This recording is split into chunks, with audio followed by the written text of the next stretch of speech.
uThixo wandikhulula nami ndibotshiwe egameni likaYesu. Futhi kungekho namnye umuntu wayenokwazi ukuyikhulula impilo yami ngegama likaYesu, because imimoya eyandibophile akekho umuntu wayenoyikhulula, futhi akekho umuntu wayenokwazi undenza ndiphuncuke kuyo egameni likaYesu. Nditsho nomama ondizalayo wayengayazi bakwenzeka ntoni ebom, akekho umuntu obeyazi into eyenzeka empilweni yami ngaphandle kwami ngegama likaYesu, because ndandibona ku-useless ukuchaza into angasoze incedwe ngabantu ngegama likaYesu. Ndandibona ku-useless ukuzikhuphela kubo bengazonikhulula ngegama likaYesu. Ndaqala ubotshwa ekukhuleni kwami ngegama likaYesu, ndade ndayotshata ndisabotshiwe ngegama likaYesu. Ndingena nje emtshatweni ndingena nemimoya ngegama likaYesu ebubophile ubomi bam ngegama likaYesu, eyibophile ifamily yam ngegama likaYesu. Usathane ebesenza yonke into athanda ukuyenza empilweni yam ngegama likaYesu. Kangangokuba bendiba namaxesha ndisicapukele nam ngegama likaYesu, ndizamile ukuzibulala ndihluleka ngegama likaYesu, because bendisijonga ndizidele naphambi kwabantu ngegama likaYesu, because imimoya xa ikubambile iqala isusa ukuzithemba ngegama likaYesu. Xa sowubotshiwe nguSathane ukwenza ungakwazi ukuzidele phakathi kwabanye abantu ngegama likaYesu, and nezinto ezinhle uzenza zifanele abanye abantu zingakufaneli wena ngegama likaYesu waseNazaretha. Ndikhula kwikhaya elingasindiswanga, ndikhuliswa ngumama oligqirha ngegama likaYesu. Andithethi umama oligqirha nje, ngumama oligqirha onamakhosi ngegama likaYesu. Mna ndiyakwazi ukuthetha kwamakhosi ukuba kunjani ngegama likaYesu. Ekhayeni bendikhulela kulo ayikho into ibinoThixo phakathi, kodwa amakhosi wona bethathi ibinguThixo wethu ngegama likaYesu. Ebesithi ubavukile bekufuneka sonke sibambe uqwando ngoba kufika uThixo walapha ekhaya ngegama likaYesu. Ebesithi ubafikile funeka sidwele sonke siyozazisa kuwo ngegama likaYesu. Ilindlela ebesikhuliswa ngayo thina, besingawazi umthandazo ngegama likaYesu, besingayazi uba ikhona into ekuthiwa kukuthandaza ngegama likaYesu, because yonke into ibesixhomekeke kuyo yonke into. Kodwa indlela izinto bezimoshakele ngayo ngegama likaYesu, indlela besibotshwe ngayo, kodwa athi wona sikhusele ngegama likaYesu. Besixabana sodwa endlini bengekho peace, besimonelana sodwa sizalwa ngumuntu omnye ngegama likaYesu. Omnye bingathi kukho impumelelo engathi yavela, simonelana sodwa ngegama likaYesu, because siyayothuka siyazi thina into ekuthiwa impumelelo, sasukuhlupheka kodwa ngegama likaYesu. Mna ndiyakwazi ukutya umphokoqo namanzi ngegama likaYesu, ndiyakwazi ukulala ngawo ndiwukhame ndiwutye sowunamanzi. Indlela besiphila ngayo leyo ngegama likaYesu. Uthi noba kukho umsebenzi owufumeneyo kodwa uphele esithubeni, ngoba ukhoyo bebakhona ebesilandela yonke indawo ngegama likaYesu. Ukuba uyosebenza kuloo ndawo amakhosi akhona kuloo ndawo ngegama likaYesu, afika ripote yonke into, yonke imuvi yakho yenzayo ngegama likaYesu waseNazaretha. Besiyazi noba siyaphi kodwa akhona amakhosi asikhusele ngegama likaYesu.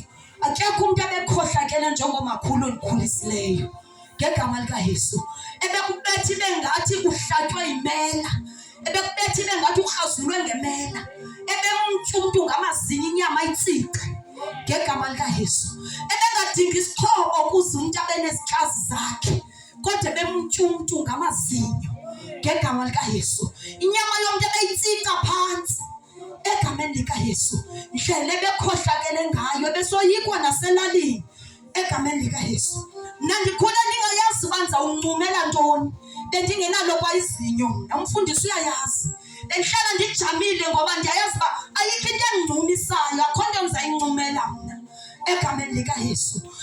ndikhule ndiqonda ndandidinga ebomini bam, ndisithi ndidinga umuntu endinokhuphela kuyo izinto ezintyayo, kodwa zange ndimfumane. Ngegama likaYesu, bendidinga umuntu endinokumxelela indlela endikhule ngayo, ngoba andikhule ngaphandle komama ekhona. Ngegama likaYesu, kodwa etshatele komnye umtshato, wasishiya singabantwana ababini. Egameni likaYesu, wasishiya sikhuliswa ngumama wakho ligqirhakazi, yena ehlele Kapa. Ndifuna ukukubonisa ukuba uThixo uyakwazi umvuthulula umuntu. Ngegama likaYesu, ndifuna ukubonisa ukuba uThixo uyakwazi umthwala umuntu ephuma kwifemeli engathathi intweni. Ngegama likaYesu, ndifuna ukuxelela ndikubonise ukuba inhlupheko yakho ayingonobangela wokuba ungalingeni izulu. Ngegama likaYesu, ndifuna ukubonisa ukuba le family uzelelwe kuyo uThixo beyenze ngamabomu, ebeyazi akukho ixesha azawudila khona nawe uphuma kwifamily enjalo. Ngegama likaYesu, akekho umuntu efemelini yami okake kwahlalwa phansi ngaye kwaxoxwa waphuma ngendlela enesidima wayotshata yayiqaleka ngam. Ngegama likaYesu, izingomama onzala yakazange atshate ngendlela mna endingene ngayo emtshatweni. Ngegama likaYesu, kodwa mna kwahlalwa phansi ndakhutshwa ngendlela efanelekileyo, kodwa ndibotshiwe. Ngegama likaYesu, ndingazani naThixo, ndingazani namthandazo, ndayongena emtshatweni ngaphandleni kukaThixo. Ngegama likaYesu, ndingena ngendlela endikhuliswe ngayo emtshatweni. Ngegama likaYesu waseNazaretha, ndafika ndahlala ngendlela endikhuliswe ngayo. Cinga ukuyoqala umzi ne-enga zakho. Kekho umuntu ebene-enga ingathi ndim, bendinenzondo. Ngegama likaYesu, bendinombetha umuntu ndimbulale kangangendlela bendinenzondo, ndicaphukela yonke into.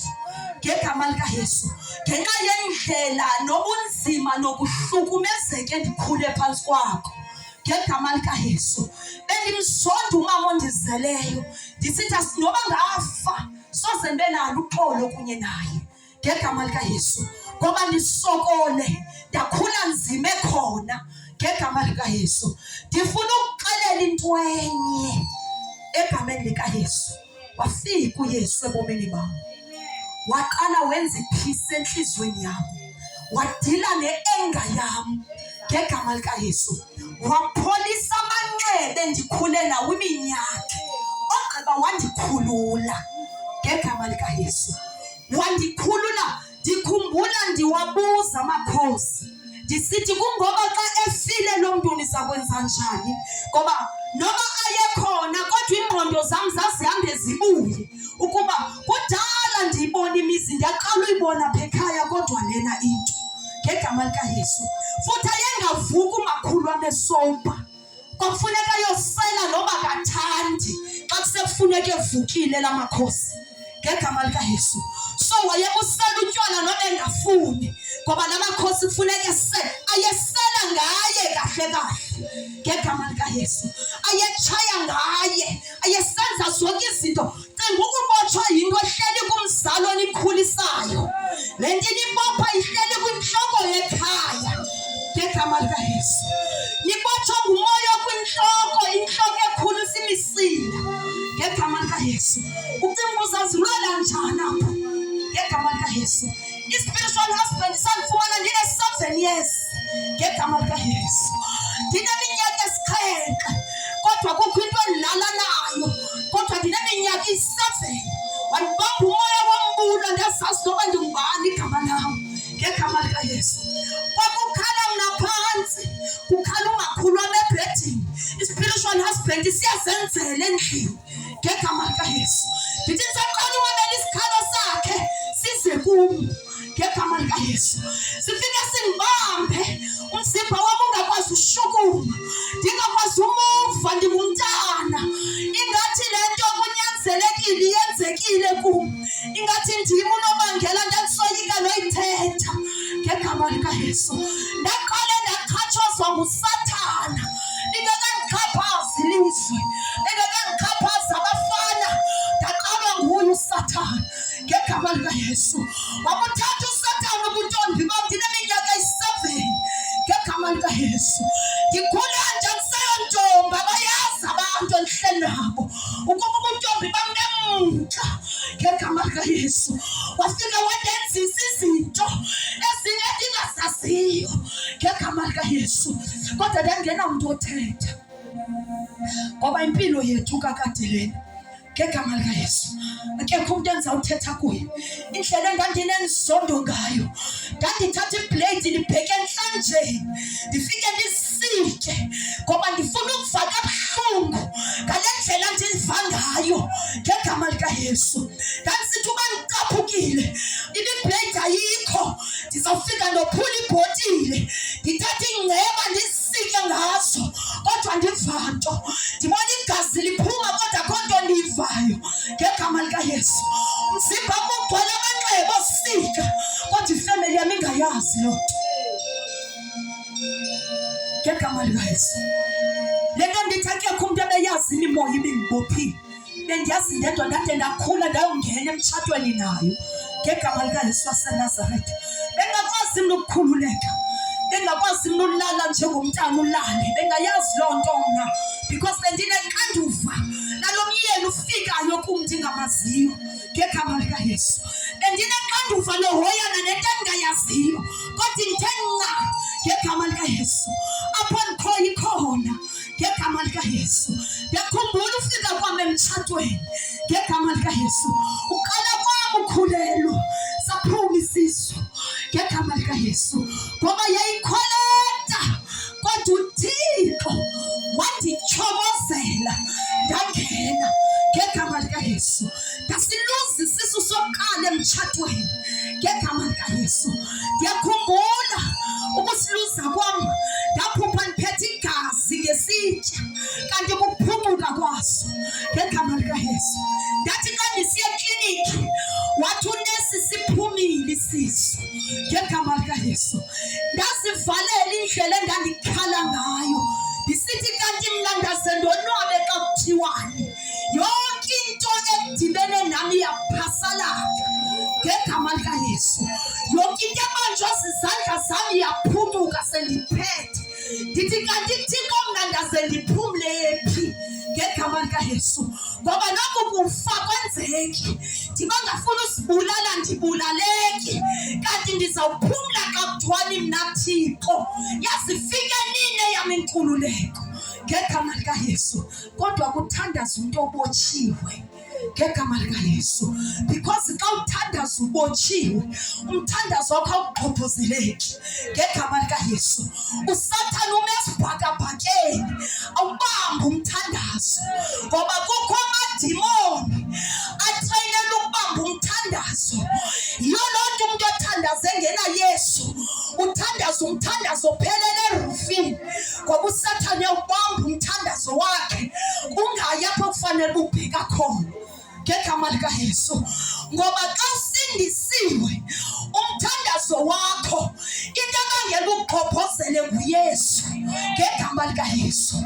Xa wamkela uYesu into ebangela into zakho zenzeke nguYesu ngoba wena ubusisisahluleki esithandaza uzengezenge wento edikayo esithandaza ingqondo yaso ngoba ubotshiwe ngegama likaYesu. Ngoba xa ubotshiwe uSathana uyakunika indlela omawuthandaze ngayo ngegama likaYesu ngoba uSathana uyigadile into eza kuye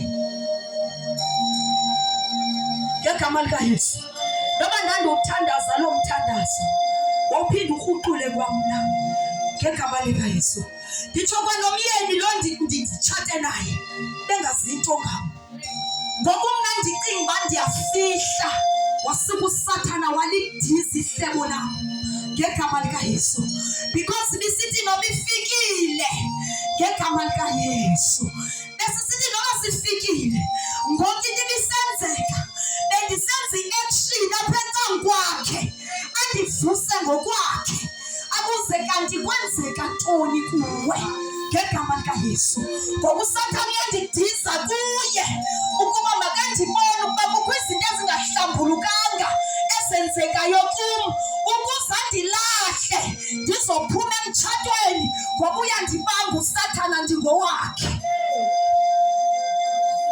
ngegama likaYesu. Yathi yovela kuye, aye ndisicapukela nangakumbi. Ngiyakhumbula ndisivalele erumini, iipilisi ziphambi kwam, ndanaba ndathi Thixo kwanele ngegama likaYesu. Yabona into endifumene ndanele ndisazibuka, kodwa kakubakho ivoice ethi kuzolunga ngegama likaYesu. Yayisitsholo kude, ndasithi ndobambelela kuloo voice ndisendehluleke ile nto bendifuna ukuzenza yona ngegama likaYesu. Ndasindiswa egameni likaYesu, ndakhonza ndabheka enkonzweni, kodwa i-spiritual husband inimoya indithe nca ngegama likaYesu. Ndiphatha iBhayibhile ndiyaya enkonzweni, kodwa imimoya indiyekanga. Ndaqonda uba ikhona into ndiyenzayo, mandivele ndihlale phansi ngegama likaYesu. Kwafikwa ndihleli phansi ndingasakhonzi because andiyante endiyikhonzelayo, and ndandiba nento. Yabona nje kuye kohlula unyaka nje nge-31st kuye kohlula unyaka, umthandazo wami wawuba yi-1. Mna ndandisithi Thixo khandincede ndikukhonze ngendlela ofuna ngayo. Ndandiphelela abantu babecela zonke izinto, kodwa mna yayisisicelo sami kuThixo eso ngegama likaYesu. Kwango-2019 ukushunqolela ndizoya ezweni, yafika imvuselelo empungu. Ayifikanga ndingasindiswanga, ayifikanga ndingakhonzi, ifike ndisithi ndisindisiwe. Akekho umuntu osindisiweyo obotshwa yimimoya esindisiwe ngegama likaYesu. Kwathi ukhululeka kwam, ndathi ndobuyela kwam emzimbeni wam, yangathi kukho into esusiweyo emagxeni wam ngegama likaYesu. Ndandisiya every day emvuselelweni, ndandisoyika ukuphindela kula mimoya ibindibambile ngegama likaYesu. Kodwa ukuhamba kwam ukubheka emvuselelweni kwaqala endlini kwabikho right ngegama likaYesu. Waqala umyeni wandivalela ukuba mandingayi emvuselelweni. Ndikhumbula isigqibo endasithathayo, ndathi kungcono Thixo ndihlukane nalo mtshato kunoba ndohlukane nawe. Andikwazi ubuyela umva ngoku, ngoba into endiyivileyo ayinako Thixo ukohlukana nayo ngegama likaYesu. Ndathi xa ndibuye emvuselelweni ndingena endlini, ndiqala uvula umlomo ndithandaze, ndabanjwa ngamandla ndindedwa ndayowa ngegama likaYesu. Ndathi owakwam kwakho into enyukayo yophuma ngomlomo ndindedwa ngegama likaYesu. Yaba kanti kukukhululeka kwam oko. Laqala izinyo kum lakhona, ngoba awusoze ube nezinyo iphisa ungenayo. Awusoze ukwazi uncuma inhliziyo ihlukumezekile until uThixo apholise amanxeba adile nenhliziyo yakho ngegama likaYesu. Yolonto ndingenawukwazi ukubuyela umva, yolonto ndingenawukwazi ukujika, ngoba ndikhumbula ndicinge apho uThixo ndithathe khona ngegama likaYesu. Ndasindiswa efemelini yam ndedwa ngegama likaYesu. Futhi nomakhulu ebendikhulisile, ndaqonda ndiza kuyihamba ibone insindiso yam ngegama likaYesu. Waphakamisa izandla wathi ndicela undamkelisa uYesu. Ndamamkelisa uYesu. Umakhulu ebendikhulise ngamakhosi, ndasindiswa into yabo wade wayibona ngegama likaYesu. Yandijikela ifemeli yam ndosindiswa, ndahlala kuThixo bade bayiqonda ngegama likaYesu. Ndabe ndikokosa into endiyamkeleyo, ndisithi Thixo naku ukuphulukana nayo, ngoba seyindi indlela oyihambile nam ngegama likaYesu. Wasweleka umakhulu wam, ndisindisiwe ngegama likaYesu. Wandishiya ndinoYesu ngegama likaYesu, ngoba ngoyena mntu bendisithi mama kuye, umama mephile khona ngegama likaYesu waseNazaretha. Yaba kanti kukuncedakala kobomi bam obo ngegama likaYesu. Ndithe apha ekusindisweni kwam, ngoba xa uqala usindisa ukhululekile, kukho izinto uThixo kwenzisa zona uthi usaqala uvuyela izinto uThixo kwenzisa zona ziqala i-challenges ngegama likaYesu ngoba yonke into uThixo kwenzisa yona funeka uyazi uba izawuvukelwa imimoya ngegama likaYesu. Yonke ilevel uThixo akubeka kuyo funeka uyazi uba kukho i-challenges zaloo ndawo uThixo akubeke kuyo ngegama likaYesu. Funeka uyazi ukuba nje uThixo oza kukhulisa nje kukho izinto zokukhuliswa kwakho ezizawuvuka endleleni ngegama likaYesu. Ungavuka ifamily yakho, ungavukelwa ngumyeni wakho otshate naye, ungavukelwa nguye wonke umuntu ebesecaleni kwakho ngoba iyavuka imimoya xa ukhuliswa nguThixo ngegama likaYesu. Saxabana nomama masavana ngegama likaYesu. Enditsalele emasikweni angandenzelanga nto wako wabo asavana ngegama likaYesu. Nema ndindedwa ndathi andawukwazi ukubuyela umva khasindenzele nto ezizinto mna ndibotshiwe iminyaka ndikokosele nezi zinto zingandenzelanga nto andinako ngegama likaYesu. Ngoba funeka ube netshiki engcwele xa usindisiwe ungamkeli yonke into ngegama likaYesu. Xa usindisiwe akutshiwo into yobana yamkela yonke into ezawuwisa nawe ngaphezulu. Iba nenkani engcwele ngentsindiso yakho ngoYesu wakho ngegama likaYesu. Ungavumi ukuwiswa zizinto and enza sure ilizwi liyayigcwalisa impilo yakho ngegama likaYesu. Ngoba yikho indlela ozawuphendula ngayo lilizwi ngegama likaYesu. Ngoba ukulandela intetha eziza kuwisa wena kumaxa ungenalo ilizwi likaThixo ngegama likaYesu. Ndingiyena namhlanje ndisasindisiwe, ndisahleli emtshatweni wam, ndinabantwana abayi-4 ngegama likaYesu. Firstborn yam leyo yokuqala emtshatweni, emveni koba ndilahlekene nesiya uThixo wandinika lo waphinda wandinika omnye ngoba uyasidablisha ngegama likaYesu. Yabona xa ulahlekelwe ngenxa yakhe uyaziphinda-phinda ngegama likaYesu. noYobhi walahlekelwa yinto yonke benayo ngegama likaYesu. Nomlingani wakhe wadawutha ngaloo Thixo wakhe ngegama likaYesu. Ngoba izinto eziphathwayo zihamba ziphelelwa ngegama likaYesu. Izinto zibonwa ngeliso lenyama zihambe zibhange ngegama likaYesu. Baqala abantu babuzane uphi uThixo wakhe ngegama likaYesu. Ngoba indlela yentsindiso ayisoloke kutshitshile inkokokoko kodwa bakho amaxesha apho basenkangala khona ngegama likaYesu. Uyabona ngoku izinto zonke uzawuzenza zenzeke kodwa kuzabakho ixesha apho uzawuthi uqala ukuthi kungenzeki ngegama likaYesu. Uyayibona le ndlela ifuna amagorha, ifuna laa nkani uSathane bekwenzisa yona ezweni uzoyenza ngcwele apha kuThixo ngegama likaYesu. Ifuna abantu abayiqondayo into abayiphetheyo ngegama likaYesu. Uyabona kusemnandi kusekho isigqubu naxa uzemvuselelweni kuzabakho ixesha ube wedwa, kuzabakho ixesha zumntethu wedwa ngegama likaYesu. Ngoba kukho i-challenge eziqondene nawe zendlela luyithathileyo ngegama likaYesu. Akuzusoloko unezinto zoko zidingayo, kuzabakho amaxesha uthi uzidinga zingabikho ngegama likaYesu. And kunezinto ezizawugqabhuka kuwe sengekho imvuselelo ngegama likaYesu. Because uyabona uThixo nomsebenzi awuqale kuwe uzawufeza imvuselelo seyingekho, uzawufeza umfundisi engekho ngegama likaYesu.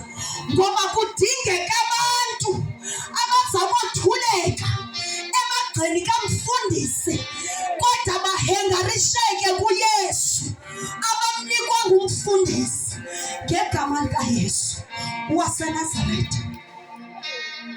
Unjalo uThixo, njalo uNkulunkulu ngegama likaYesu.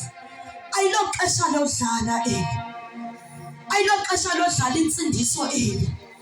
Uyayibona le nto uyinikiweyo inamandla ngegama likaYesu. Ngoba andisazisizeli, andisabisi ngendlela endikhule ngayo, andisavala ubuhlungu bendlela endikhule ngayo ngenxa kaYesu ngegama likaYesu. Noma ndingqina ndivale ubuhlungu mna because ndakhululwa ngegama likaYesu. Ndandingakwazi nokuyicacisa, ndandisithi ndicacisa kwehl'inyembezi ngegama likaYesu, kangangendlela okwakubuhlungu ngayo ebomini bam ngegama likaYesu. Kodwa uThixo wabususa ubuhlungu, asusa egameni likaYesu. Bayeke abadlalayo badlale, kodwa wena oyibambile yibambe ngegama likaYesu. Ngoba funeka uyazi ayizelanga wonke umuntu, kodwa wena ezele wena ingakwegqithi ngegama likaYesu. Kuyaphileka kuYesu, uphile uthi gelekeke ngegama likaYesu. Wahlukane nesono ngegama likaYesu, ngoba uYesu ufika ohlula umuntu nesono ngegama likaYesu. Thina asithi qhubekeka naso, kodwa kudala usindisiwe. Sazi uYesu ohlula umuntu nezinto ngegama likaYesu.